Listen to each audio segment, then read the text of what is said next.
Hi everyone, welcome to my channel.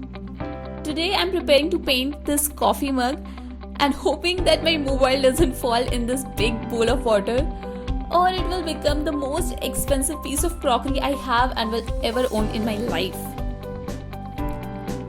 Here I have these two nail paints. I chose these colors because they are the only two colors that I own.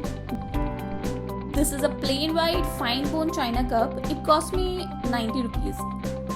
Now you'll say, Sonam, you can buy a nice designer cup with this much money. And I'll say, where's the fun in that? I've seen videos of people doing it online and it looked so satisfying, so I wanted to try it. I'm pouring my pink nail polish.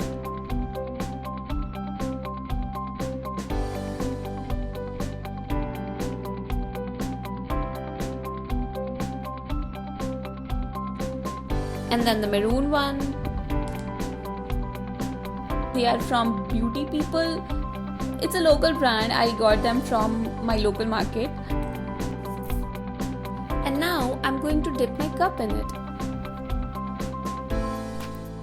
I hope it turns out good.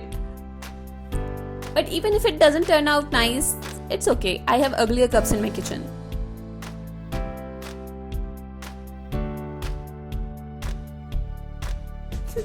It worked. It looks so pretty. I love this print. I love the marbly look of it. I love the color combinations, but I'm a little concerned about the permanency of this thing. So if I should give my suggestion, I'll say that you should not use it on something that requires regular washing, and a coffee mug I think requires regular washing.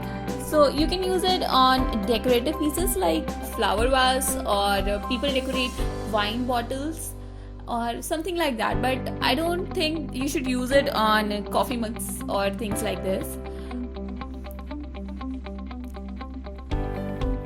That's all for today. I hope this video was helpful for you. I hope you try it because honestly this was a bit satisfying. One mistake that I made was I took too much time to dip my cup, and I think the nail paint had already started to dry, so you should work a little faster. Let me know in the comments below if you have ever tried this, or if you are planning to try this, or if you have any tips for me. I'll see you in my next video. Thank you. Bye bye.